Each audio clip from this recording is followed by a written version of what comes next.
voudrais vous dire un petit mot pour inaugurer de manière officielle ce petit point de paradis qui l'était déjà, mais qui au moins maintenant va être vivant. Je suis entourée de Tristan Roberti, échevin de l'environnement notamment, dans ce cas-ci, mais aussi échevin de l'urbanisme, et Anne de Peut, échevine des travaux publics et échevine de la culture et de la solidarité internationale. Alors Benoît Salzac, qui représente l'ASBL Storm. C'est Léopold Storm qui a trouvé. Donc, ah oui, c'est l'artiste. Grâce à qui vraiment on a pu développer, on est le sixième, je crois. C'est le sixième. Sixième compost de quartier, oui, madame aussi fait partie. Et donc, sans l'ASBL, on n'aurait pas pu développer ça aussi rapidement. C'est vrai que l'ASBL est aussi une garantie de suivi, une garantie de formation, d'apprentissage. Et je les remercie vraiment encore pour le travail à Boisfort. Ils ont commencé à Boisfort et vraiment, ils ne nous lâchent pas malgré le succès de l'ASBL. Et je les en remercie. Et alors, vous avez aussi deux personnes qui sont du quartier et qui seront vos référents du quartier. C'est Marcel, donc l'époux d'Annick et Caroline. Voilà. Donc, je suppose que vous avez vos coordonnées, tout ça, vous avez...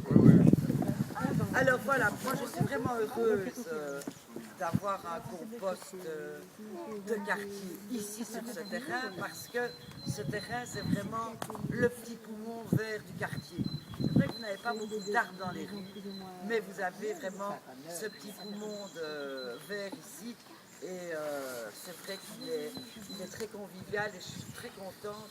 D'ailleurs, je vais en profiter pour aller voir jusqu'où il va ce petit, parce que c'est pas un petit bout, c'est vraiment un fameux... Alors il est prévu aussi donc de se lancer dans un potager, mais dont vous discuterez ensemble, et c'est important que des règles soient mises en place par rapport à l'usage de ce potager, qui le fait, qui prend les légumes, etc., pour qu'il n'y ait pas de conflit de voisinage. Bon, c'est tout le contraire qu'on veut ici, c'est vraiment que vous profitiez de ce terrain qui est un peu magique. Voilà. Je vais passer la parole à Tristan. Merci. Donc c'est effectivement le sixième compost collectif qu'on inaugure à Watermal-Rochefort. On envisage encore d'en inaugurer 2 d'ici la fin de l'année, donc on montera à 8. Ça devient un vrai réseau. Donc on est assez fiers de ça, puisque on sait les déchets organiques, c'est environ 30% du sac blanc. Et donc si on imagine que chacun à Watermal-Rochefort peut réduire son sac blanc de 30%, ça fait autant de sacs blancs en moins, autant de transport de déchets en moins, autant d'incinération en moins.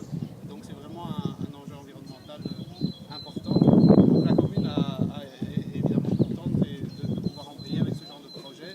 On a mis ici le terrain à disposition. Il y a d'autres endroits où on donne un petit financement pour les compostières. On peut aussi avoir de temps en temps les ouvriers qui interviennent pour donner un petit coup de main. Donc la commune peut vraiment intervenir à différents points de vue.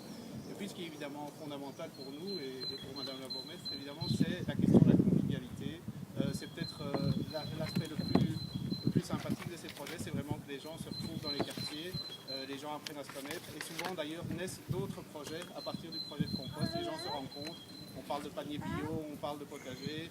L'engrais il sera produit ici sur place avec vos déchets, et donc c'est logique que vous repartiez avec vos déchets finalement qui ont été transformés, quoi. Donc voilà l'idée. Donc on compte un peu aussi sur les habitants et tout ça pour venir donner un coup de main, pour venir retourner, pour voilà, entretenir le site. Mais ça c'est Marcel et Caro qui vont et Annick qui est pas là. Avec voilà. Oui, c'est... Votre site internet c'est worms.be. Worms ASBL en un mot .org. On a fait org comme ça, on est international.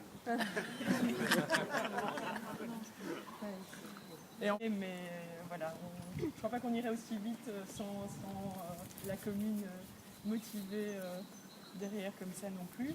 Et l'investissement des gestionnaires pour l'instant. Et juste préciser que c'est vrai qu'il y a Annick, Caroline et Marcel qui sont vraiment le noyau dur du projet. Nous, on les a accompagnés jusqu'au milieu, c'est pas fini, on est là justement, comme disait Benoît, pour le suivi et que ça se passe au mieux. ça repose sur eux, mais c'est pas qu'eux qui doivent faire tout. Donc c'est vraiment impliquer toutes les personnes, donc toute aide est la bienvenue. Comme disait Madame la bourgmestre, en plus c'est des chouettes moments, il faut rendre l'utile à l'agréable. Voilà, si on est à plusieurs, c'est une façon de se rencontrer sur un... On va organiser une permanence le dimanche de 11 à 13 heures. Et alors on a besoin de volontaires pour faire une tournante, pour que ça ne repose pas toujours sur les mêmes le dimanche. Donc je vais prendre les noms des volontaires pour le dimanche.